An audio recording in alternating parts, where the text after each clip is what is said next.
Bilbo opened his eyes. He wondered if he really had, for it was as dark as with his eyes shut. No one was anywhere near. He could hear nothing, see nothing, and he could feel nothing except the stone floor. Very slowly, he got up and groped about on all fours till he touched the wall of the tunnel. His head was swimming, and he was far from certain even of the direction he had been going when he had fallen. He guessed as well as he could and crawled along for a good way.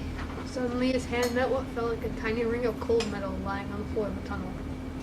It was a turning point in his life, but he did not know. He did not know it. He put the ring in his pocket almost without thinking. He went only a little further, then sat down on the cold floor.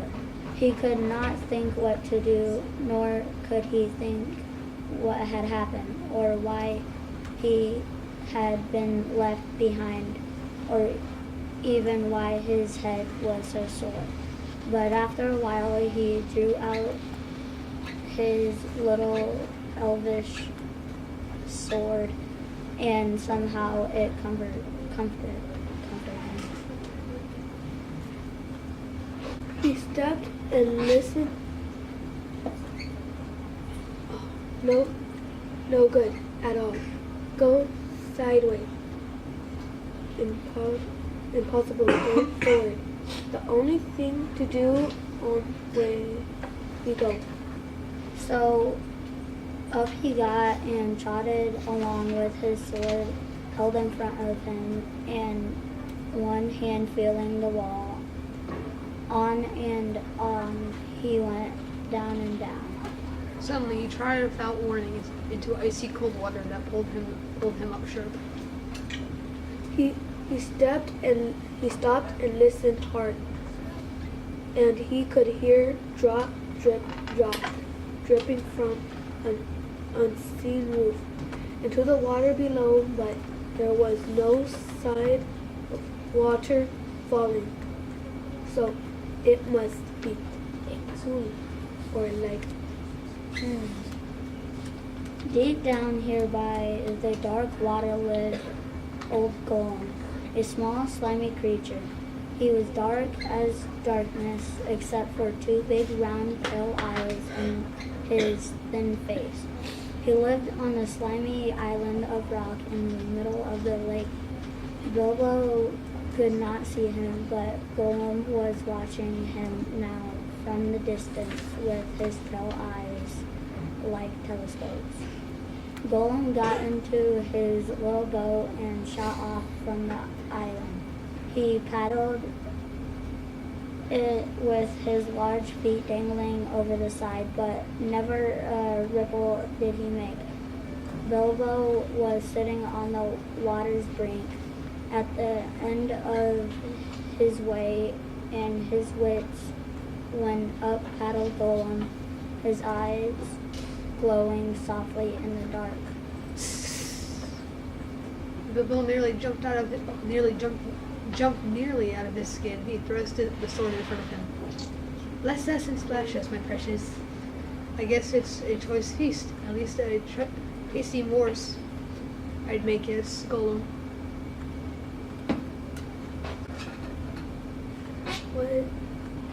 Who are you? What is he, my precious? I am Mr. Bilbo. Beggar, I have lost the doorway and the dwarf and the wizard, and I don't know where I am. What's he got in his hands? A sword, a blade made by a evil and owls in the long woods. Perhaps he sits here and chats with it if it seems my precious. And like squirrels, perhaps it does it? Golem was anxious to pull curtain until he found out more about the sword and a hobbit. Whether he was quiet alone and whether he was good to eat. Very well, said Bilbo, who was anxious to agree until he found out more about the creature, whether he was quiet alone and whether he was fierce or hungry. You asked first. So Gollum hissed. When his root says nobody sees, it's taller than trees. Up it grows, but never grows. Easy wonder. Easy music, I suppose. Is it guess easy? I must have a competition with us, my precious. If Precious asks and it doesn't answer, we eats it, my precious. If it asks us and we don't answer, then we does what it wants. Ye? Eh? We shows it the way out, yes, All right. said Bilbo, not daring to disagree and nearly bursting his brain to think of riddles that could save him from being eaten.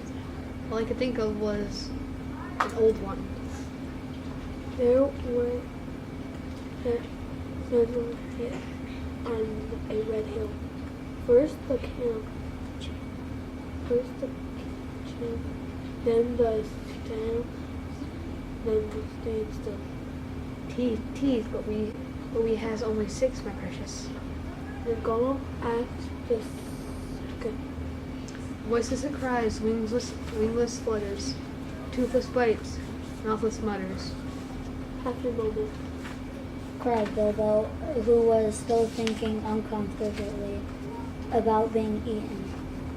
Fortunately, he had once heard something like this before, and getting his wits back, he thought of the answer. Wait, of course. Bilbo was so pleased that he made up one on the spot. An eye in the blue face saw an eye in the green face. That eye is like to their eyes, said the first eye, but in low place, not in a high place. Gollum had been underground a long time and was forgetting this sort of thing. But just as Bilbo was beginning to hope that the wretch would not be able to answer, Gollum brought up memories of ages and ages ago. Sun on a daisy means it does. This observation, this above ground sort of riddles were turned for Gollum, and they made him hungry too. So this time he tried something a bit more different and pleasant. It cannot be seen, cannot be felt, cannot be heard, cannot be smelt. It lies beyond the stars, behind stars and under hills, and empty holes it fills. It comes first and follows after, ends life, kills laughter. But Bilbo had heard that sort of thing before, and the answer was all around him anyway. Dark. Bilbo was still trying to think of a really hard one to gain time. Yes, when he thought would be easy. A box without hunger, teeth, or light, yet golden roses inside his head. But Gollum hissed and spluttered and did not answer. Well, what is it? Give us a chance. Give us a chance, my precious. Excess it is. Excess it is. Now Gollum thought it was time to ask something hard and horrible. This thing all around devours birds, beasts, trees, flowers, gnaws irons, bites steel, grinds hard stones to meal, slays kings, ruins towns, and beats high mountains down. Bilbo sat in the dark, thinking of all the giants and orgries he had ever heard of, but not one of them had been all these things. He had a feeling that the answer was quite different and that he ought to know, but he could not think of it. He began to get frightened. This was bad, and that is bad for thinking. Golem began to get out of his boat. He flapped into the water and paddled to the bank. Bilbo could see the eyes coming towards him. His tongue seemed to stick in his mouth.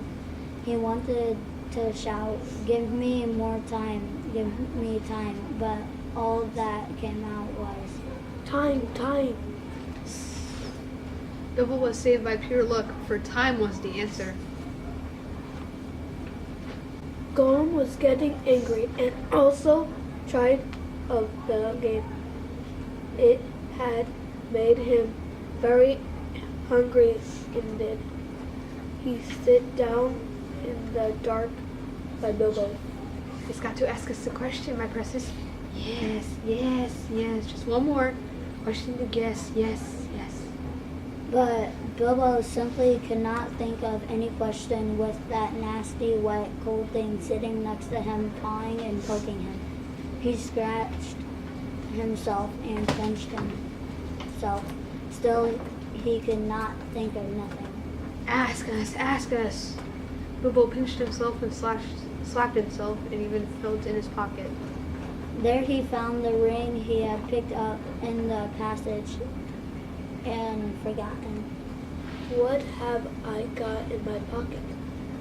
Not fair. Is it fair, my precious? Is it to ask us what he's got in his nasty little pockets? Bilbo had been talking to himself, but Gollum had thought it was a riddle. Having nothing better to ask, Bilbo stuck to the question. What have I got in my pocket? It must give us 3 guesses, my precious. 3 guesses. Very well. Guess away. Kansas. Wrong. Guess again. Gollum thought of all the things he kept in his own pockets. Fish bones, goblin's teeth, wet shells, a bit of bat wing, a sharpening stone to sharpen his fangs on. He tried to think what other people kept in their pockets. Knife. Wrong. Last guess.